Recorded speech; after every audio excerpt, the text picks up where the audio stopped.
Hello, welcome to Kilobit's Quick Bits. My name's Toby and I'm looking at Rogue Legacy, a genealogy-based rogue-lite from Celador Games, the guys that made Don't Shit Your Pants.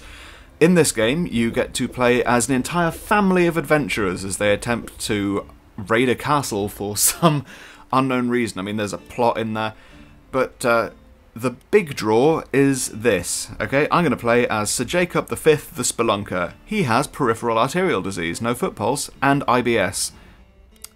Yeah, maybe not. Hypergonadism, or... I'm going to go for the Barbarian Queen. She's got hypergonadism. Unlike other games in the genre, you have no experience point, and instead everything is done with gold. Everything from upgrading your equipment, to getting new runes to give you abilities, to talking... you know what, he's nothing. Okay, so let's generate ourselves a castle and jump straight in. This is, after all, a quick bit. Okay, so, as you can see, it's kind of a Metroidvania sort of take on the whole subgenre of roguelikes. Roguelikes are typically infinitely procedurally generated little dungeon crawly type games where death is pretty much an inevitability.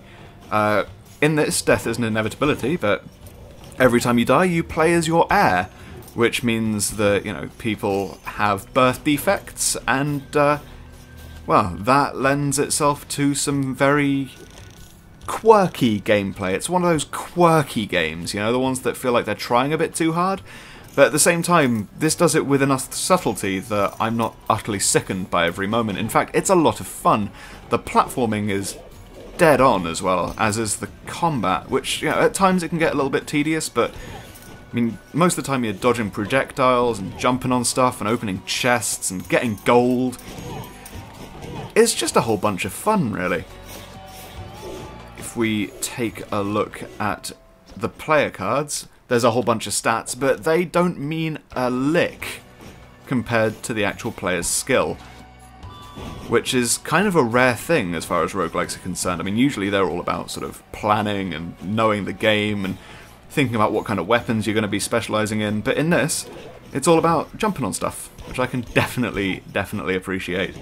I have put in maybe 20 hours already, and I mean, well, maybe not 20 hours. A long-ass time, and the game itself has no intention of slowing down. I've only killed the first boss at this point, and I did that at level 30, so I'm now 40 levels on, and I'm still here. There's also a bunch of sort of little parodies. It's full of references to stuff like Castlevania. I mean, as you can see, I'm killing candlesticks and ghosts and goblins, and just really enjoying myself on this trek through this castle. Obviously the castle itself isn't the only environment. I'm now in the forest.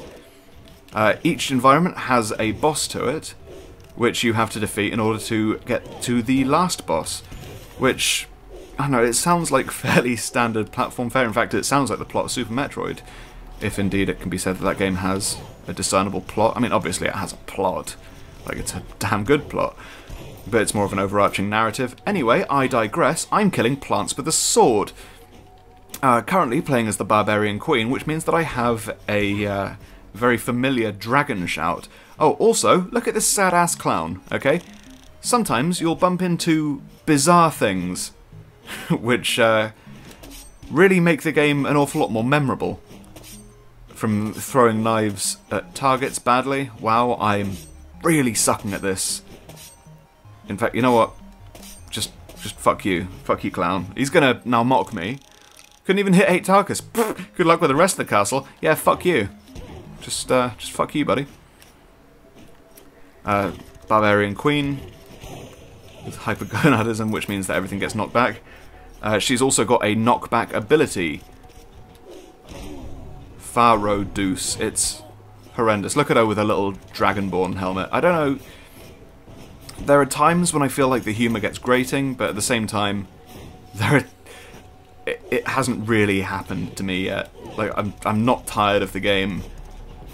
There's rooms which are sort of almost like bullet hell games, whereby you have to dodge spell after spell after spell in order to... Holy shit, it's a boss.